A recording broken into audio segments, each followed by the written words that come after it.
as a professional, we're building the frame, if you will, of your vehicle for success, or of your vehicle for your resume or for your work. But you are supplying us with your content. So if you're asking for somebody to have SEO ready blog content or optimized images and things of that nature, these are things that it's a little bit more time consuming. And keep in mind, this is part and parcel of the project that's required. So if you need that, it's going to be charged accordingly.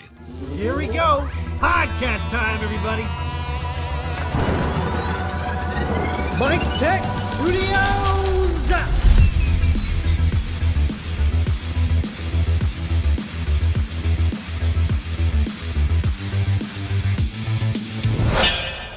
Episode 30. How much do you charge for a website? All right, folks, thanks for checking in to the next episode of the Mik Tek Studios Podcast. This is Michael Midnight. We're going to get right into the thicket of things for today's topic. How much do you charge for a website? So this wasn't actually going to be the next episode in the series, but when you are the one that is editing them and putting them together, you can switch things around however you want. And that's what we're doing today. So I actually thought this was going to be a good episode to talk about because just like most of the episodes that I talk about and speak to you folks that are tuning in and listening, they're about things I deal with on a day-to-day basis as a business professional and with folks that I have either in the industry, in the field, or just clients. For example, I just put a funny video up on social media.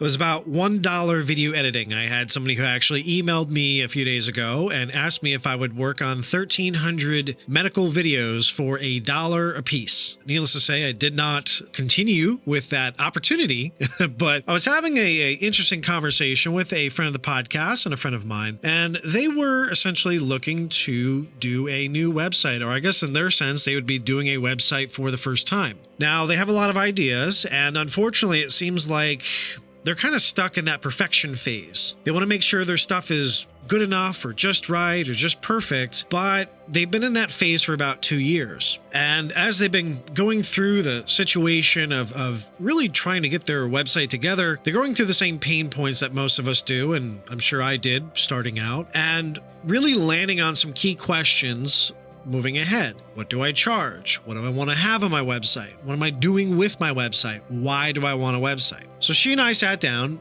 and just had a little bit of a heart-to-heart, real powwow. We heard some pitfalls and unfortunately horror stories with some previous talent, I guess we can call them that has attempted to, get her business. And it didn't really work out because I feel like the website itself is probably not where it needs to be project-wise, content-wise, and also the talent that they were dealing with, and I use the word talent, air quotes, very lightly, was just not professional at all. It didn't end up working out, but it really did highlight some issues that I think folks listening could really benefit from. Number one, this is something I want to highlight again and again and again and again. How much do you charge? That's the title of this episode, and is the reason why I'm doing this podcast episode, right? You can charge whatever you want as a professional. So with that being said, as long as the website does what it's supposed to do, it doesn't matter if I do it in 10 minutes, 10 hours, 10 days, or 2 months. Doesn't matter if I charge you $50, $100, $5,000, or $10,000. I mean, it will probably with the client. I don't like to surprise people with those types of changes of numbers, but as it goes, you get what you pay for. So as you can imagine with this client, or I could say this talent rather, their threshold for what they were charging was rather low. They weren't really offering much, but I also didn't really hear the transparency and communication that was supposed to occur. So with every project that I do, I don't care if it's a business card, I don't care if it's a $10,000 project, I do a statement of work the exact same way. The deposit and payment processes might be different with bigger projects, but it doesn't change the initial, the briefing, the preamble, whatever you want to call it. It's all the same thing, right? So when you are, and now I'm going to kind of take you into the scope of the designing professional, what it is that I go through when I approach somebody for a website project. Now, I'm not a programmer. I'm not a web developer. The majority of content that I put together and that I create website related is going to be on WordPress. And I decided this, hold on. I know I hear a lot of people groaning right now and raising their hand. I get it. I get that you have your favorite, Wix might be, or you want to develop using something else completely. I get it. Here's the reason why. Okay. In my experience in the last 15 years alone, it has been unanimously obvious out in the field, small independent contractors, sole proprietors, all the way up to companies that are making about $15 million a year of take-home profit revenue, all use WordPress.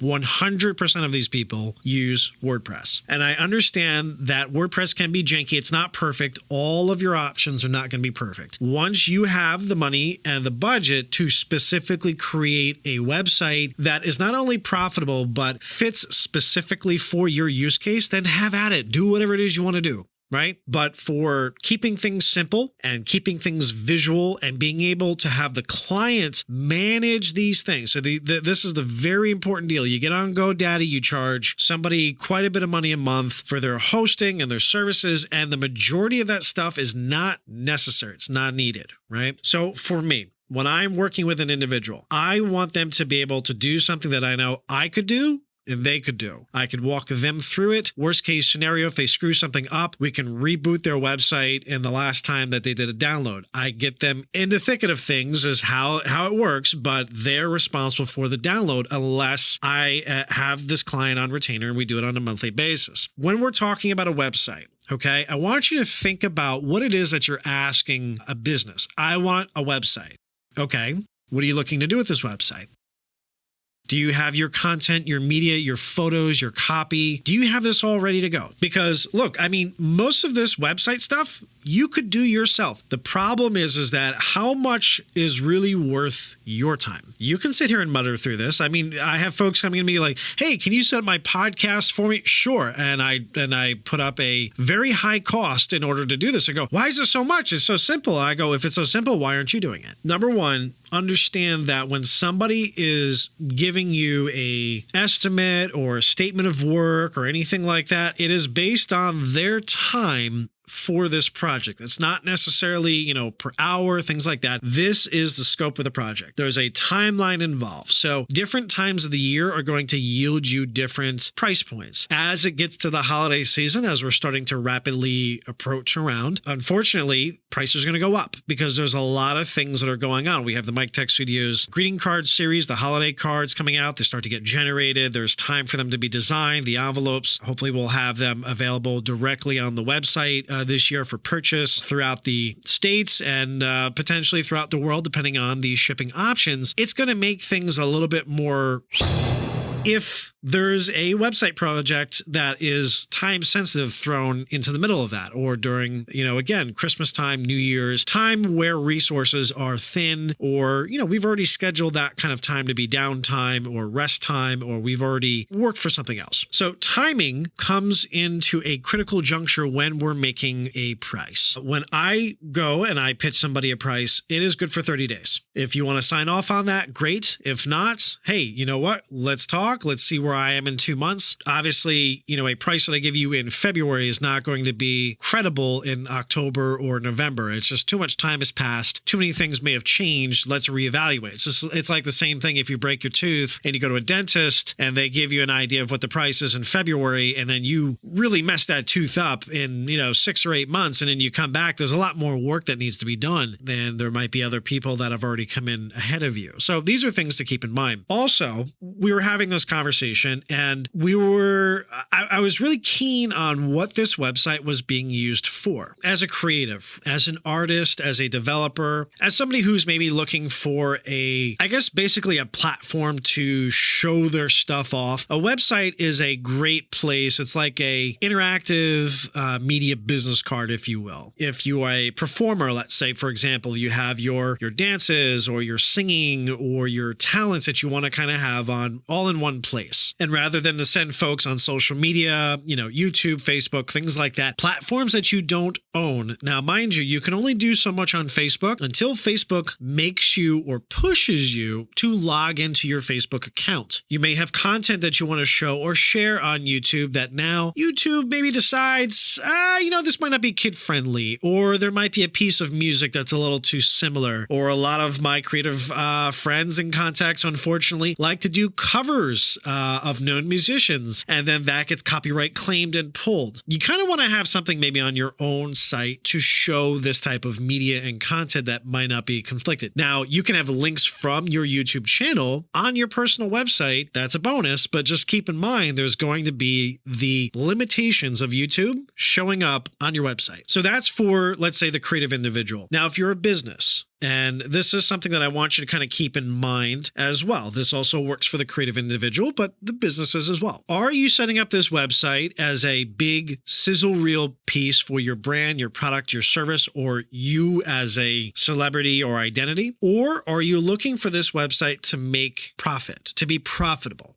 Right? Is it selling a product or service? Is it going to be heavily invested and rooted in SEO? Are you designing it with intent and purpose to be profitable in a business perspective? Or is it just something to be a little more glamorous and to show folks something as a addendum to maybe a resume or professional business piece? Now, this makes a very big difference when you're going into the scope of the project for me as a professional, because I'm going to approach this differently. Number one, if this is more or less along the lines of a resume piece, I want to make sure that your content is top notch. I want to make sure that your video is sharp, is well polished, is well edited. Right? I do all these things. I can offer this as a all-in-one service for individuals that come to me and say, hey, I'm looking for a website. For example, I had a smaller, I guess you can call them a newspaper blog or sports blog over the summer, and they had come across my work. They were really excited to work with me, and they were really hard on about price. What do you charge? What do you charge? When can we start? When can this be ready by? And the problem was the content. The content wasn't ready. They had at least, let's say maybe 20 or so. There's more. I think it was in the 30s. But let's just say 20 or so writers, tentatively. Photos for each, bios for each. They didn't have a logo. They didn't have a lot of their content ready to go. So I couldn't, in a sense, get a project ready, and I couldn't give them a deadline or a time frame because I didn't have the content necessary in order to be able to, get their project going. As a professional, we're building the frame, if you will, of your vehicle for success, or of your vehicle for your resume or for your work. But you are supplying us with your content. So if you're asking for somebody to have SEO ready blog content or optimized images and things of that nature, these are things that it's a little bit more time consuming. And keep in mind, this is part and parcel of the project that's required. So if you need that, it's going to be charged accordingly. For this example, unfortunately, this group didn't really have any content ready to go. I was having a problem just getting their logo, and offered to design their logo. And, they were kind of like, no, we already have this going. And, I said, hey, let's circle back when you guys are ready to go. I don't feel comfortable moving forward with where we are. They tried to do it themselves, and it was definitely rough. I saw the logo that they had, and it was literally half a screen large. So I've never seen a banner that big, and using professional people, professional athletes as part of their logo, which is completely copyright infringement and will get them into trouble. I don't touch those types of projects. I'm sorry.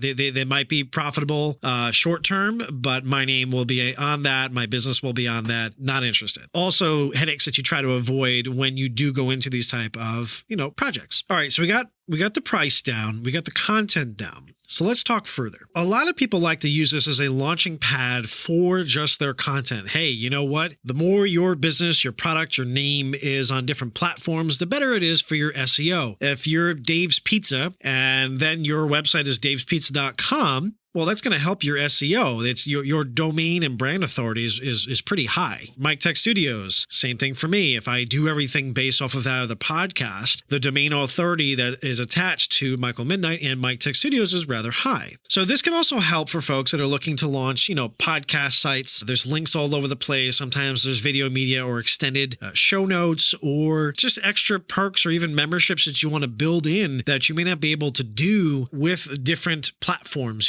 some people just have different services or platforms that they use to try to entice folks to donate or do a Kickstarter or Indiegogo campaigns to, can't think of the other one off the top of my head, unfortunately, right now, but there's so many of them that people use that try to get the listenership involved, invested, behind the scenes, things like that. When you have an SEO focused or content focused podcast site launch pad, if you will, it makes it easier for people to kind of see in a snapshot what you're about, right? And as a business, that's invaluable. If you are, let's say you're a recruiter or you're an IT recruiter, right? People kind of want to know what you're about before they deal with you. And if you have that availability for people to check out your content or your business or your company before they reach out to you, they feel a little more reassured, or they know what to expect. They kind of have a good idea of who you are, what you stand for, and what you're about, which is invaluable. I guess for blogging, it would be considered evergreen content. This would be similar. So for SEO purposes, very invaluable, right? So we have those three. The fourth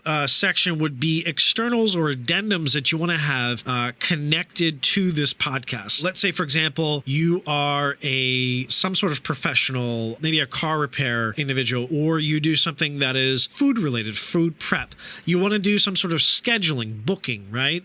Maybe you're a therapist and you want to be able to have folks book sessions and see your availability. That's not something that you have to worry about too much in WordPress, because there are other products or services that you can link from buttons that are attached to the website. You see, that makes it pretty cool. These are things that start to stray away from what we're actually designing for your website. So let's say you want to do merchandise, right? I have all this swag. I want to do, the Mik Tek Studios Podcast swag. Check it out. We have mugs, we have shirts, we have hoodies, polos, all this stuff. That is a separate headache all in itself. And that you will see, people will ask that in their bids, in their contracts, or in their statements of work. Hey, are you looking to sell something? Are you looking to promote merchandise, whether it be WooCommerce, Shopify, or anything in between or similar? These are things that really involve a lot of legwork. For example, cross-pollination or cross-promoting of different products. Hey, you like this. You may also like this. Being able to have people log in and create accounts, not only for billing, but for shipping purposes. The different guidelines and privacy requirements that go into that. Not necessarily, again, website focused.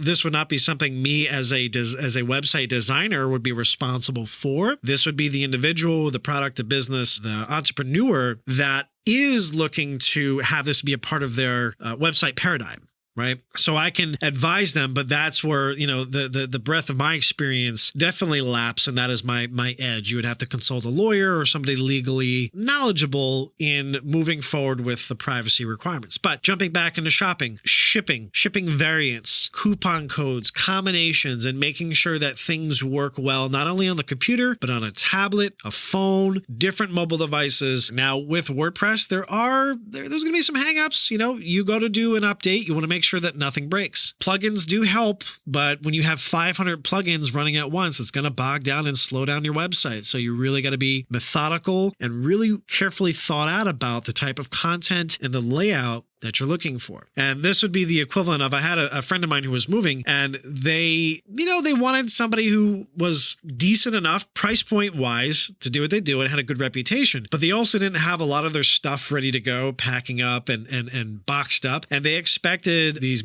guys that showed up, to help them with the moving. Well, if they're getting paid $45 an hour or whatever it is for moving, and it's something ridiculous, keep in mind, they're getting paid $45 an hour to help you throw stuff in boxes. They don't care about your china or your glass or whatever it is. They will move it, but they're not responsible for packing it carefully. This is not a FedEx office or Kinko's or UPS store or specialty packing service, unless this is something that you've specifically sought out. They did end up being charged several hours for labor and services with the moving company, and we're a little bit surprised that the bill was higher than it needed to be, but hey, that's what they needed to do. This is the same thing here. So when you are working on a website, Are you also going to be working on SEO? You're going to be also working on your content, business cards, printed promotions, digital ads, any of those things. Keep that in mind when you're having a conversation and a consultation with whoever it is that you're working with as far as for that talent. I try to be cost effective about that with folks. I'm not going to charge them the same price for just a website and just a business card if we're doing it at the same time. Actually, working on these things together makes my life and my job a little bit easier because we can brand you accordingly from printed to digital to social media ads. If it's voiceover work or video editing, really polishing that content up, man, you're going to look great regardless as to where you are in the branding aspect of things, right? Wherever your product, your service is. To answer your question and really to wind this show up, what is it that you charge for a website? No price is going to be the same because no project is going to be the same. What helps out the price points is doing your research. If you have a website already, what you like about it, what you don't. If you don't, take a look at a couple of other websites. What do you like about them? What is it you don't like? What is it you would like to see in yours? What colors do you like? What colors don't you like? Is this something you're going to be more heavily used or having use cases on with mobile devices? Or are most of your clients going to be on the computer? Are they young? Are they old? Are you going to be selling a lot of content? Are you going to be selling a lot of digital content, physical content, merchandise? These things all come into play. And it all makes it a little bit easier for the person you're asking to do this or company to give you exactly what it is that you're looking for. Because at the end of the day, every statement of work that I do, I make sure that it's clear as day on both sides what we're looking for, what the outcome is expected to be. We don't want to scope creep. We don't want to be halfway through a project and go, oh my God, this is so great. Can we add X, Y, Z, 1, 2, 3, A, B, C? No, because we've really planned out the content based on the timeline that's available. Now, if we can be flexible with certain things, yes. But just understand that as a customer, if you ask more and there's already a timeline in place, well, the talent might be at a place where they may not be able to give you what it is that you're looking for in the agreed upon time. Just be communicative, be open, be responsive, and trust the fact that the individual that you're giving your baby to, your brand, your merchandise to make it look great knows what they're doing. Unless, of course, you talk with them and you realize they have no clue, and then definitely come talk to me if you need advice. I'd like to be able to have this type of conversation with my consulting or with my brainstorming session. Let me know. Talk. Let me know what works for you. Anyway, feel free to check out other episodes of our podcast. Appreciate your time, and thanks again for tuning in. This has been Michael Midnight signing off. Take care, guys, and be safe.